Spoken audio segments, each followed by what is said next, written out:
Krishna left bank tributaries ఒక 5-6 ఉంటాయి.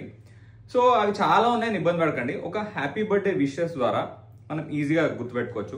చూడండి, రైట్, చూడండి, భీమా, దిండి, హాలియా, మూసి, పాలేరు, మున్నేరు, పెద్దవాగు, ఈ కృష్ణ లెఫ్ట్ బ్యాంక్ ట్రిబ్యూటరీస్. దీని కోడ్ ఏంటంటే happy birthday, HBD. Happy birthday HBD అంటున్నాం. ఎవరికి చెప్తున్నాము? పిఎం సార్కి చెప్తున్నాం. హ్యాపీ బర్త్డే అని 2 సార్లు చెప్తున్నాం, అందుకే పిఎం స్క్వేర్ అని అట్లా గుర్తుపెట్టుకోండి.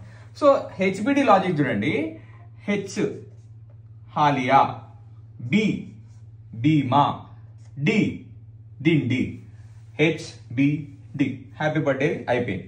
నెక్స్ట్ పిఎం, 2 సార్లు పిఎం వచ్చింది. ఒకటి పిఎం ఏమో పాలేరు, మూసి, పాము అట్లా. ఓకే, పిఎం అని గుర్తుపెట్టుకోండి. సో ఒక పిఎం అయిపోయింది. ఇంకో పిఎం చూడండి, పెద్దవాగు, మున్నేరు. ఓకేనా, ఇంకో పిఎం కూడా అయిపోయిందా? సో మీరు ఎప్పుడైనా ఆప్షన్స్లో ఈ అందరు చదువుతారు, బట్ హెచ్బిడి పిఎం స్క్వేర్ అని ఈ యొక్క కోడ్ గుర్తుంది అనుకోండి, ఓ ఇది Krishna left bank tributaries code అని ఈజీగా గుర్తుంటుంది. ఆప్షన్స్ కూడా ఈజీగా పెట్టేయచ్చు.